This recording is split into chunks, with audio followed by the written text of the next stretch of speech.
चहचहाने वाली चिड़ियों का गान हमेशा प्रसन्नता का गान नहीं होता। दुख, पीड़ा और मोह ये सब अलग नहीं, एक समान। तुम्हारा मोह ही तुम्हारा दुख और तुम्हारे मोह का त्याग तुम्हें पूर्ण रूप से सुखी कर सकता है।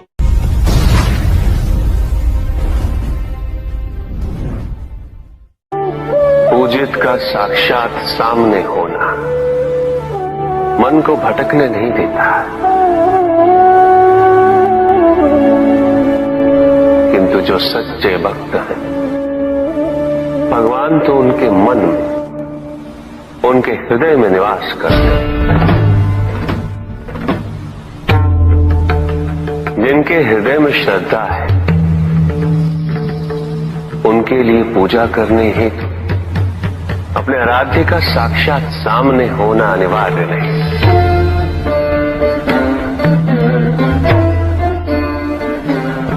वो तो अपने मन के नेत्रों से प्रतिपल उनके दर्शन पा रहे हैं।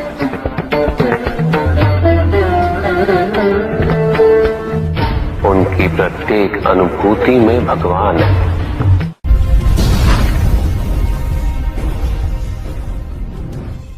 सत्य तो शाश्वत है। सत्य ही संसार में संतुष्टि और सुख का माध्यम है। जो सत्य से विमुख हो वो सदैव दुखी रहता है। जिसने भ्रम का मार्ग अपना वो आजीवन ढूंढता रहता है, किंतु विडंबना यही कि उसे ये ज्ञात ही नहीं कि वो ढूंढ क्या रहा है। सत्य तो यही कि तुम एक दैव्य अंश हो।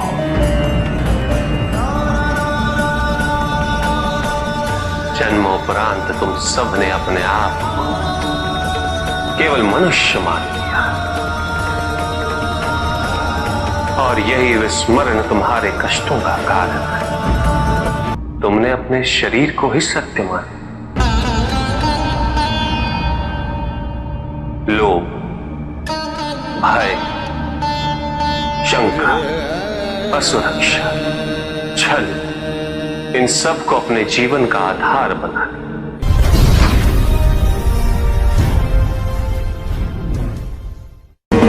महाशिवरात्रि का व्रत विशेष फलों को प्रदान करने वाला है।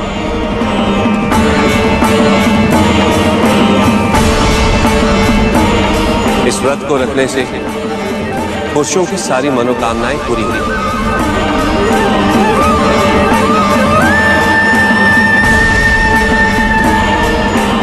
सुहागन स्त्रियों का सुहाग हमेशा बना रहेगा और तुम्हारी लड़कियों को मनचाहा वर मिलेगा।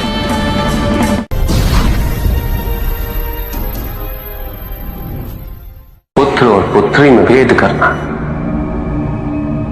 उचित नहीं, किंतु तब भी कुछ व्यक्ति ऐसी मूर्खता कर बैठते क्योंकि वो कन्या की महिमा से अपरिचित है, क्योंकि वो ये समझ ही नहीं पाते कि कन्या का सम्मान करना प्रत्येक व्यक्ति का धर्म है, क्योंकि कन्या जीवनदायिनी है, वो जननी है और जननी तो केवल सत्कार के योग्य होती है, उपेक्षा की नहीं, उसका तिरस्कार नहीं किया जाता। एक कन्या विवाह के पश्चात दो कुलों को जोड़ती है। परिवार की स्थापना है तो एक कन्या की भूमिका पुरुष से कहीं अधिक महत्वपूर्ण होती है। और जब परिवार से परिवार जुड़ते हैं तो समाज की स्थापना होती है।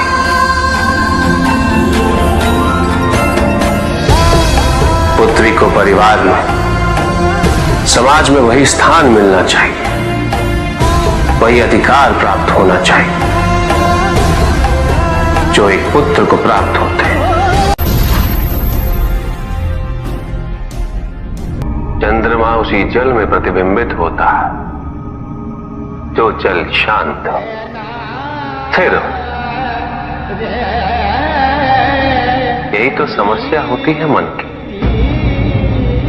मन कभी भी शांत नहीं हो पाता। जहां शांति नहीं वहां कुछ भी नहीं रुकता। समुद्र की लहरों की भांति विचारों का उपद्रव मन को निरंतर स्थिर रखता। कुछ भी सुनने और समझने के लिए मन का मौन रहना आवश्यक है, किंतु मन मौन रहना नहीं जानता। वो तो निरंतर कुछ ना कुछ कहता रहता। प्रतिपद शब्दों का आक्रमण चलता रहता है मन पर, और यही आक्रमण है जिसके कारण व्यक्ति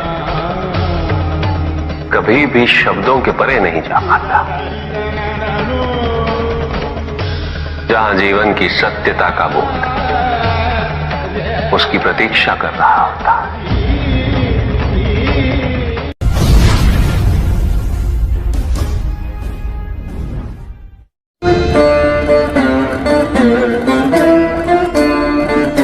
मैं वो हूं जो नहीं है,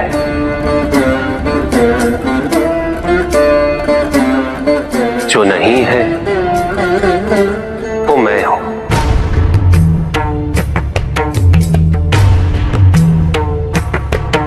चिरकाल तक सभी को यह स्मरण रहे, जब आप में श्वास है तो मैं आप में हूं। देव देव महादेव शिवा, देव देव। और जिस क्षण आप में श्वास नहीं देव देव तब आप मुझ में हैं। देव शिवा, देव देव महादेव।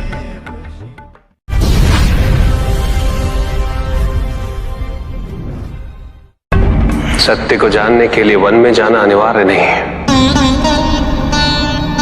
अपने निजी, पारिवारिक और सामाजिक दायित्वों का परित्याग भी आवश्यक नहीं है। सत्य तो सदैव हमारे साथ है, हमारे सामने है, किंतु हम स्वयं धीरे धीरे उस पे अपने क्रोध, अपने अहम, भय, विचार और महत्वाकांक्षाओं जैसे कई आवरण चढ़ा देते हैं। सत्य हमसे नहीं, हम स्वयं सत्य से दूर हो जाते हैं।